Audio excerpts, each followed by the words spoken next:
मुतअल्लिम बिन गियासुद्दीन अल-मदनी हफ़िज़हुल्लाह से मैं गुजारिश करूंगा कि आप अपने हाथों से परचम कुशाई करें।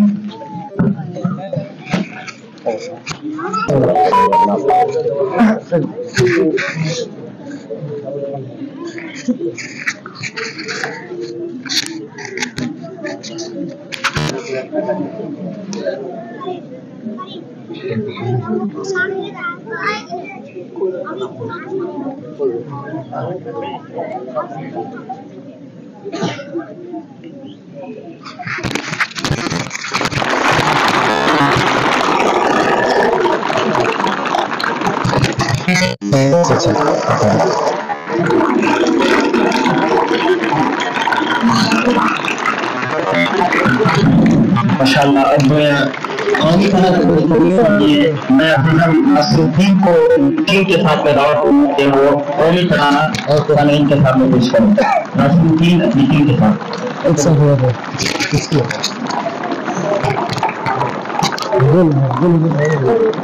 बस मैं सफा आ गई मैं पे कर देता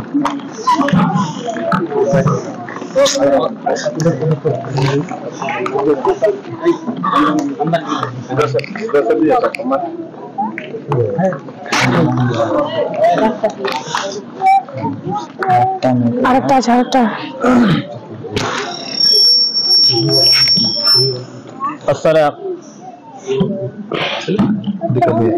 अस्सलामु अलैकुम व रहमतुल्लाहि व बरकातुहू। सारे जहां से अच्छा हिंदुस्तान हमारा हमारा, सारे जहां से अच्छा हिंदुस्तान हमारा। हम बुलबुले हैं इसकी ये गुलसिता हमारा हमारा, सारे जहां से अच्छा हिंदुस्तान हमारा हमारा, सारे जहां से अच्छा हिंदुस्तान हमारा। हम बुलबुले हैं इसकी ये गुलसिता हमारा हमारा, सारे जहां से अच्छा। गुर्बत में हो अगर हम रहता है दिल वतन में, गुर्बत में हो अगर हम रहता है दिल वतन में। समझो वही हमें भी दिल हो जहां हमारा हमारा, सारे जहां से अच्छा हिंदुस्तान हमारा हमारा, सारे जहां से अच्छा हिंदुस्तान हमारा। हम बुलबुले हैं इसकी ये गुलसितां हमारा हमारा, सारे जहां से अच्छा। पर्वत वो सबसे ऊंचा हमसाया आसमां का, पर्वत वो सबसे ऊंचा हमसाया आसमां का।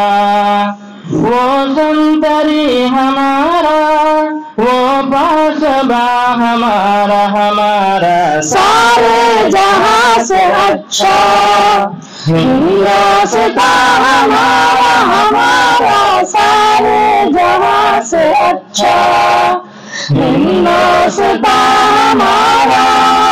हम बुलबुले हैं इसकी ये गुलसितां हमारा हमारा, सारे जहां से अच्छा। गोदी में खेलती हैं इसकी हजारों नदियाँ, गोदी में खेलती हैं इसकी हजारों नदियाँ। गुलशन है दिल के दम से रश्के जिना हमारा हमारा, सारे जहां से अच्छा हिंदुस्तान हमारा हमारा, सारे जहां से अच्छा हिंदुस्तान हमारा। हम बुलबुल हर सके है गुलसिता हमारा हमारा सारे जहां से अच्छा। मजहब नहीं सिखाता आपस में बैर रखना, मजहब नहीं सिखाता आपस में बैर रखना। हिंदी है हम, हिंदी है हम, हिंदी है हम, वतन है हिंदुस्ता हमारा हमारा सारे जहां से अच्छा। हिंदुस्ता हमारा से अच्छा, हिंदुस्ता हमारा हमारा सारे जहां से अच्छा। हिंदुस्ता हमारा हम बुलबुल नहीं सके ये गुलसिता हमारा हमारा सारे जहां से अच्छा। अस्सलामु अलैकुम रहमतुल्लाह। हम आशिक तसरों ने मिट्टी की मोहब्बत में हम आशिक तसरों ने वो कर्ज उतारे हैं कि वाजिब पे नहीं था। यकीनन इस मुल्क की तरक्की इस्तिहार हामिदन व मुसल्लियन अम्मा बाद अऊज़ु बिल्लाहि मिनश शैतानिर रजीम बिस्मिल्लाहिर रहमानिर रहीम लकुम दीनुकुम वलिय दीन। श्रद्धेय জামিয়াতুল ফুরকানের চেয়ারম্যান, এই জামিয়ার শিক্ষক মণ্ডলী, মাদানী হযরত, মাশায়েখ হযরত, প্রশংসা মাত্র সেই মহান আল্লাহর যেই স্রষ্টা আমাদেরকে আজকের ডেটে, আজকের দিনে জানুয়ারি মাসের 26 তারিখে ভারতবর্ষের রচনা করা সংবিধান আইন প্রতিষ্ঠার জন্য সুযোগ দিয়েছে, তৌফিক দিয়েছে। ভারতবর্ষের আমরা মানুষ আজ থেকে 76 বছর আগে আমাদের এই দেশে যারা প্রশাসন ছিল পাশ্চাত্য জগৎ থেকে এসে দেশের মানুষের উপরে অত্যাচার করেছে, আমাদের সংকট করেছে, নির্যাতন করেছে। লক্ষ লক্ষ মানুষের রক্তের বিনিময়ে, রক্তপাতের বিনিময়ে 1947 সালের 15ই আগস্ট সেই পাশ্চাত্য জগতের অত্যাচারকারী সরকারকে উৎখাত করে ফেলা সম্ভব হয়েছে। কিন্তু ওই সময় আমাদের ভারতবর্ষের ব্যক্তিগত কোনো পার্সোনাল কোনো ল, কোনো সংবিধান ছিল না। এই দেশকে পরিচালনার জন্য আমাদের যিনারা সেই যুগের বুদ্ধিজীবী, ঐতিহাসিক এবং লয়ার ছিলেন, ওনারা কি করেছেন, একটা সংবিধান তৈরি করেছেন। কারণ ভারতবর্ষ হলো বিভিন্ন ধর্মের মানুষ থাকে, বিভিন্ন ভাষাভাষী থাকে, বিভিন্ন কাপড় পরার একটা থাকে, নিয়ম থাকে। এই সমস্ত বহুমুখী মানুষকে কি করে ভারতবর্ষের মাটিতে ধর্ম নিরপেক্ষতা বজায় রেখে থাকার ব্যবস্থা করা যায়, যার জন্য আইন এবং সংবিধান তৈরি করেছিলেন, যেটা শুনিয়েছিলেন ডক্টর আম্বেদকর। যেই সংবিধান ভারতবর্ষের সব ধর্মের মানুষ, সব ভাষাভাষী, সব রকমের কাপড় পরা মানুষেরা এই ভাষার উপরে আজ পর্যন্ত চলছে, শান্তি আছে। রাসূলুল্লাহ সাল্লাল্লাহু আলাইহি সাল্লামের যুগে আল্লাহর রসুলের যখন তৌহিদি যখন দাওয়াতে আসলো, ইসলাম যখন আসলো, রাসূলুল্লাহ সাল্লাল্লাহু আলাইহি সাল্লামের সমস্ত বংশধরের প্রায় সব মুশরিক কাফের ছিলেন। অথচ ওই সময়তে সংবিধানকে শান্তি করার জন্য, সম্প্রীতি রক্ষা রাখার জন্য আল্লাহ বলেছিলেন লাকুম দীনুকুম ওয়ালিয়া দীন, আপোষে মারকাট করতে হবে না। বিবাদ করতে হবে না, রক্তপাত হতে হবে না, যার যেটা ধর্ম আছে সেই ধর্মটা তোমাকে করতে হবে। ওই জন্য আমাদের সেই 1947-এর পরে 1950-এ ইয়মে জুমহুরিতে আজকের ডেটে ভারতবর্ষের আইনকে লাগু করা হয়েছে এবং বলা হয়েছে এই ভারতবর্ষ হলো ধর্মনিরপেক্ষ রাষ্ট্র। যে কোনো মানুষ যে কোনো ধর্ম করতে পারে, তার কোনো বাধা নাই। যে কোনো মানুষ যে কোনো ব্যবসা করতে পারে, তার কোনো ধর্ম নাই। আল্লাহ এই আমাদের স্বাধীনতাকে কিয়ামত পর্যন্ত যেন অটুট রাখে, সকলে বলেন আমিন। আমাদের কবি নজরুল বলেছিলেন, একই বৃন্তে দুইটি কুসুম, হিন্দু মুসলমান, একজন তার নয়নের মণি, একজন তার প্রাণ।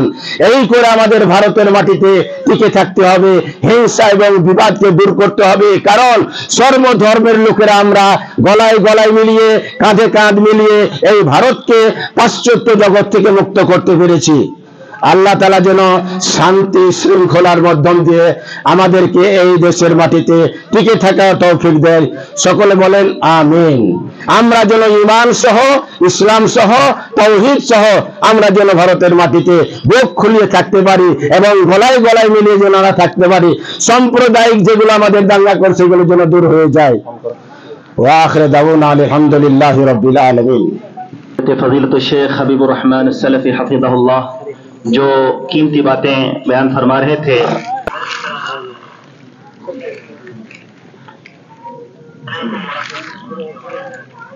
अस्सलामु अलैकुम वरहमतुल्लाहि वबरकातुह। बिस्मिल्लाहि वल्हम्दुलिल्लाहि वस्सलातु वस्सलामु अला रसूलिल्लाह व बाद। क़ाल अल्लाहु तआला वमा असाबकुम मिन मुसीबतिन फबिमा कसबत अयदीकुम। सम्मानीय बड़ दादा फदिलतुल शेख अब्दुल रकीब सलफी, बड़ भाई फदिलतुल शेख हबीबुर रहमान सलफी,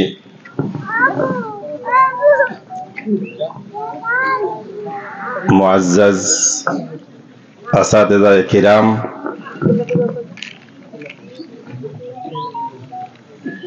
स्नेहेर छेलेरा, आजकेर दिन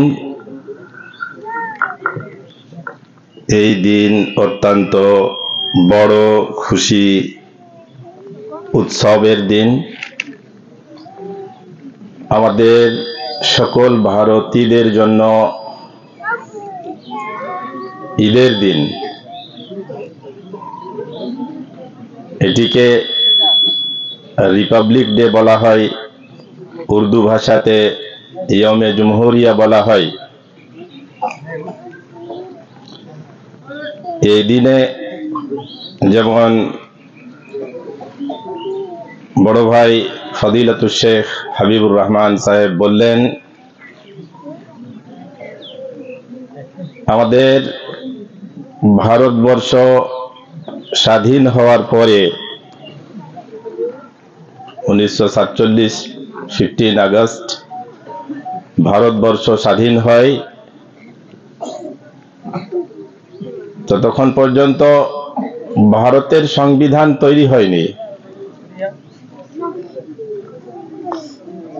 ইংরেজের যা সংবিধান ছিল সেটাই অনুকরণ করা হতো, কিন্তু সেটা তো তাদের সংবিধান ছিল, ওতে ভারতবর্ষ চলতে পারতো না, ভারতবর্ষের জনগণ চলতে পারতো না। ভারতবর্ষের জনগণকে ইনসাফ এবং তাদের প্রাপ্য সেই আইনে সংবিধানে দিতে পারত না। এই জন্য ওই পিরিয়ডের আমাদের দেশের চালকেরা, দেশের উপযুক্ত লিডারগণ সবাই মিলে পরামর্শ করে সংবিধান বানার একটি টিম তৈরি করলেন, যে টিমের কায়েদ বা মেন লিডার বা সদর ডক্টর ভীমরাও আম্বেদকরকে বানানো হলো এবং উনারই লিডারশিপে আমাদের ভারতবর্ষের সংবিধান মোটামুটি 3 বছরের কঠোর পরিশ্রমে তৈরি হলো, 2 বছর 11 মাস। যে সংবিধান এর ইমপ্লিমেন্টেশন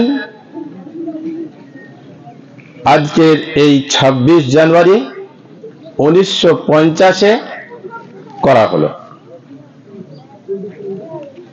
এই সংবিধানে আমাদের সকল ভারতীয়কে তার সব ধরনের প্রাপ্য দেওয়া হয়েছে। ধর্মীয় আজাদি, ইন্ডিপেন্ডেন্স সবচাইতে বড় প্রাপ্য, সবচাইতে বড় হক। পলিটিক্যাল ইন্ডিপেন্ডেন্স, পলিটিক্যাল আজাদি, যে কোনো পার্টি করতে পারে, যে কোনো ধর্ম মানতে পারে, যে কোনো সঠিক কর্ম করতে পারে। এর যেগুলো ভারতের উন্নতির জন্য, ভারতীয়দের উন্নতির জন্য এবং শান্তির জন্য যত প্রকারের আইন হতে পারে, হওয়া প্রয়োজন ছিল এবং প্রয়োজন আছে, সবটাই তখন লিপিবদ্ধ। কোনো ধর্ম নেই। সৌদি আরবের ধর্ম কি? সৌদি আরবের ধর্ম হচ্ছে ইসলাম। সৌদি আরবের ধর্ম ইসলাম। কুয়েতের ধর্ম কি? ইসলাম। কিন্তু আমাদের ভারতবর্ষের ধর্ম, এর কোনো ধর্ম নেই। যেই ভারতী যেই ধর্মের ধার্মিক, সেটাই তার ধর্ম, অর্থাৎ সরকারি কোনো ধর্ম নেই। আমাদের আজকের প্রধানমন্ত্রী PM নরেন্দ্র মোদীজি, উনি আমাদের সকলের প্রাইম মিনিস্টার। উনি ধর্মে হয়তো হিন্দু, কিন্তু হিন্দুদের প্রাইম মিনিস্টার নন। উনি চামারেরও প্রাইম মিনিস্টার, ডোমেরও প্রাইম মিনিস্টার, মুসলিমেরও প্রাইম মিনিস্টার, হিন্দুরও প্রাইম মিনিস্টার, খ্রিস্টানেরও প্রাইম মিনিস্টার, বুদ্ধিজমেরও প্রাইম মিনিস্টার, সকলের প্রাইম মিনিস্টার। এর মানে এই গদিতে যে ব্যক্তি বসবে সে হচ্ছে ভারতের প্রাইম মিনিস্টার, কোন ধর্মের প্রাইম মিনিস্টার নয়। এটা আমাদের মানে দুর্ভাগ্যের বিষয় যে ওই জায়গাটাতে আজ পর্যন্ত মুসলিম প্রাইম মিনিস্টার বসেনি, কিন্তু বসতে পারে। সম্ভবত চামার প্রাইম মিনিস্টার বসেনি, কিন্তু বসতে পারে। খ্রিস্টান প্রাইম মিনিস্টার সম্ভবত বসেনি, বসতে পারে। সবাই বসতে পারে। এর মানে যে আমাদের ভারতবর্ষে সব ধরনের ধর্মের আজাদি রয়েছে। ভারতবর্ষ হচ্ছে সব ধর্মের, সব জাতির, সবারই দেশ। এখানে ভেদভাব সৃষ্টি করা, এখানে হিন্দু মুসলিম করা, এইটিও ভারতের সংবিধানের খিলাফ। এটা করা চলবে না। আমাদের সব সময় মাথায়, ব্রেনে পজিটিভ চিন্তা রাখতে হবে, কনস্ট্রাকটিভ চিন্তা রাখতে হবে, যাতে আমাদের ভারতবর্ষ স্ট্রং হয়, ভারতবর্ষের জিডিপি স্ট্রং হয়, ভারতবর্ষের শান্তি সম্পূর্ণ হারে শান্তি বজায় থাকে, ভারতবর্ষে শিক্ষা উন্নতি লাভ করে, ভারতবর্ষে টেকনোলজি উন্নতি লাভ করে, ভারতবর্ষের লিডারশিপ উন্নতি লাভ করে। এটা আমাদের ছেলেদের জন্য বিশেষ করে বলবো, बेटा देश बहुत छोटा नहीं है, बहुत बड़ा देश है, और इस देश को चलाने वाले छोटे मोटे इल्म लेके नहीं चला रहे हैं। मैं एक दिन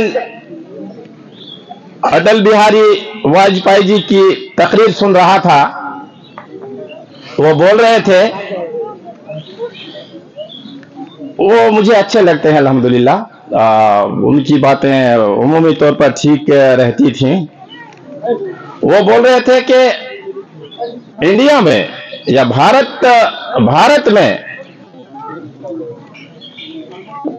जो मुसलमानों की पॉपुलेशन है, उनकी जो तादाद है बहुत कम नहीं है, 20% के आसपास हैं ये लोग। इनके साथ जुल्म हुआ हो ऐसा मैं नहीं मानता। हो सकता है कि थोड़ा बहुत कुछ होता हो, एकदम मतलब कांटा कैंपस के साथ कोई कुछ देश चलाएगा ऐसा मुमकिन शायद नहीं है, लेकिन यह है कि जुल्म होता हो मुसलमानों पर ऐसा मुझे नहीं लगता है। लेकिन इतनी बात मैं जरूर बोलूंगा कि मुसलमानों में सही एजुकेशन नहीं है, मुसलमानों में सही एजुकेशन नहीं है। और उन्होंने यह भी बताया कि एजुकेशन से मेरी मुराद यह है कि मकतब पढ़ने वाला नहीं, मकतब पढ़ने वाला हो सकता है, ये उनकी जुबान है, ये अटल बिहारी वाजपेयी जी की जुबान है कि मकतब पढ़ने वाला मेरी मुराद नहीं है, एजुकेटेड से मुराद। हो सकता है कि मकतब पढ़ने वाला भी एजुकेटेड हो, मगर वो एजुकेशन देश की तरक्की और फलाह बहबूदी और उनकी भलाई के लिए काफी नहीं है। मुसलमानों को एजुकेशन में आगे आना होगा। अगर मुसलमान एजुकेशन में आगे आते हैं तो उन्हें उनका हक मिलेगा। कभी कभी तो ऐसा होता है कि मुसलमानों का जो रिजर्व कोटा है वो फुल नहीं हो पा रहा है। क्यों? इसलिए कि वो कैंडिडेट नहीं है। तो खास करके हमारे जो बड़े बच्चे हैं इधर तवज्जो दें। मैं बताना चाहूंगा, आप लोग जहन से ये बात कुल्ली तौर पर निकाल दीजिए कि हमको मदरसे से सिर्फ मौलाना बनना है। आपको मौलाना बनना है, यकीनन बनना है, लेकिन मौलाना अबुल कलाम आजाद बनना है। आपको हमारी तरह मौलाना नहीं बनना है, इसलिए कि हमारी तरह मौलाना आप बनेंगे तो भारत की जो शनाख्त है, उसका जो तशख़्ख़ुस है वो बरकरार नहीं रह सकेगा। आप शिकायत करते रहेंगे, हम लोग नहीं रहेंगे उन दिनों तक जिंदा। आप शिकायत करते रहेंगे कि हमें हमारा हक नहीं मिल रहा है, लेकिन आप सचमुच हक लेने के अहल नहीं होंगे। इसलिए आपके लिए बेटे जरूरी है कि आप हक लेने वाले बने, शिकायत करने वाले नहीं। शिकायत से कुछ होने वाला नहीं है। आपके अंदर वो क्वालिटी आनी चाहिए, आपके अंदर वो सलाहियत होनी चाहिए, वो डिग्री होनी चाहिए, वो स्पिरिट आपके पास होनी चाहिए, जिससे आपको आपका हक मिलेगा। हक मिलता नहीं है, हक लिया जाता है। अगर आप सचमुच हक के लायक हैं, अहल हैं, तो हक आपके पास आ भी सकता है। आपको पता है एपीजे अब्दुल कलाम जब राष्ट्रपति बने तो क्या समझते हैं? एपीजे अब्दुल कलाम कोई आंदोलन किए थे? राष्ट्रपति बनने के लिए कोई आंदोलन किए थे? अटल बिहारी वाजपेयी डायरेक्ट उनको फोन किए थे। उन दिनों वो टीचर थे, वो पढ़ा रहे थे, एक क्लास में पढ़ा रहे थे। वो भी लैंडलाइन जो फोन होता है उसमें फोन किया। वो तुम्हारे तरह हर शख्स के पास मोबाइल होगा ऐसा नहीं है। वो टीचर थे, उनके पास मोबाइल नहीं था। अब सोचो तुम लोग, तुम्हारी हैसियत, एपीजे अब्दुल कलाम जो भारत को 5-5 मिसाइल देके गए हैं, राष्ट्रपति रहे हैं, जो भारत की शान है, पूरी दुनिया की शान है, उनके पास मोबाइल नहीं था। एपीजे अब्दुल कलाम उनको डायरेक्ट फोन करके बोले, ये अटल बिहारी वाजपेयी डायरेक्ट फोन किए उनको राष्ट्रपति बनने के लिए। सलाहियत थी उनके पास। तुम्हारे पास भी सलाहियत होगी ना, तो तुम्हारे पास भी फोन आएगा, मोदी जी का फोन आएगा, योगी जी का फोन आएगा, अमित शाह जी का फोन आएगा। बनो, क्वालिटी होनी चाहिए। तुम लोग वक्त से पहले बालिग होना चाहते हो, ये तुम्हारी बहुत बड़ी हिमाकत है। मैं कहूंगा कि ये शैतानी हरकत है या शैतानी वसवसा है जो तुमको परेशान कर रहा है। तुम अभी से मोबाइल लेके एपीजे अब्दुल कलाम बनना चाहते हो, कभी नहीं बन सकते हो। अगर जिंदगी में कामयाबी चाहते हो, अगर जिंदगी में इंडिया में अपना हक चाहते हो, तो पढ़ो और अपने आप को बनाओ। सिर्फ मौलवी बनोगे और मदरसे के मौलाना बनोगे, उससे कुछ होने वाला नहीं है। इनका नाम तुम लोग सुने हो, अभी कौन सोशल मीडिया में जो ये देते हैं, क्या कहते हैं, किंग सर बोलते हैं, हाँ खान सर बोलते हैं कि जिस यूनिवर्सिटी या जिस कॉलेज से ग्रेजुएट करने के बाद ग्रेजुएट छात्र 20-25 हजार टका नहीं कमाता है महीने का, उस यूनिवर्सिटी को बंद कर देना चाहिए। समझ रहे हैं? जिस यूनिवर्सिटी या कॉलेज से कोई ग्रेजुएशन करने के बाद वो लड़का 20-25 हजार टका महीने का कमा नहीं पाता है, वो कॉलेज और यूनिवर्सिटी बंद हो जाना चाहिए। सही बात है। और ये मैं बहुत पहले से सोच रहा हूं कि इस तरह का इदारा रहना ही नहीं चाहिए जहां पे बच्चे क्वालिफाइड और अच्छी क्वालिटी के साथ नहीं निकलता है। उस इदारे की जरूरत नहीं है। उस इदारे की जरूरत नहीं है। उस इदारे की जरूरत है जो इदारा बच्चों को क्वालिफाइड बनाए, क्वालिटी इनायत करे, जिस इदारे से बच्चे निकल के बड़ा बड़ा मुहद्दिस बने, बड़ा बड़ा अल्लामा और मुफस्सिर बने, बड़ा बड़ा डॉक्टर बने, बड़ा बड़ा इंजीनियर, IAS IPS बने, लॉयर बने, जज बने, वो रहना चाहिए। तुम लोग दिल्ली जामिया रहमानिया का नाम सुने होंगे, अभी वो नहीं है। वहां से जो भी निकला है हेड मौलाना बना है। इस तरह का इदारा होना चाहिए।